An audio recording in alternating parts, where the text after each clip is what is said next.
That's a great question because a couple things. It's important to have a team and people that you can rely on to hold you accountable. You know what I mean? To be there for your sparring, all kinds of training and stuff like that. But as far as the fight itself, it's very individual. You know what I mean? And you got to really cater to yourself. In a way, you got to be selfish. You know what I mean? I tell everybody that who's coming up in the sport. You got to do what's best for you. If you're gonna make this a career and you're gonna try to be a professional fighter, you're gonna have to be selfish. That's just the reality of the sport. But at the same time, you got to have people that you can rely on. Like I said, like a home team, a home base. That's what Reigns always been. Welcoming to anybody who comes in here. So everybody here is pretty close too, and it's important though. Really, is for just to have that. The support system around you. You know what I mean? That's the big point.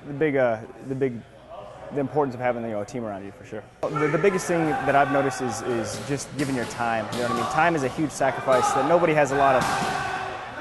Giving your time to help somebody else or to be there for them and talk to them. So in my experience, making time is the hardest part to do for anybody else. You know what I'm saying? So there's a lot of things you could do to be there for somebody.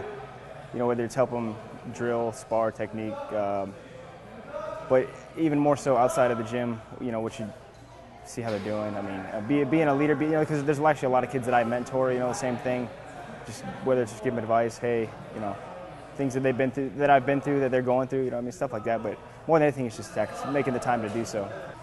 Really just analyzing Rory specifically, what he's good at, what he does well, and feed that in what I do well. You know what I mean? So for me, I don't really buy too much into what people, who they beat, their whole record, that whole thing. But it doesn't matter.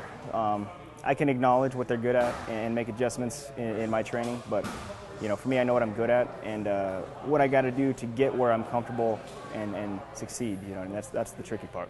I was told when I signed this fight with Rory MacDonald that it was going to be the #1 contender fight. So, which is exactly why I signed it. Regardless of who the name is, you could have put any name in there, and I would have signed the contract because that's the only reason why I'm in the sport. You know what I mean? I'm trying to get to that title, and I don't want to waste my time. But yeah, after the fight with Rory, I will be a #1 contender.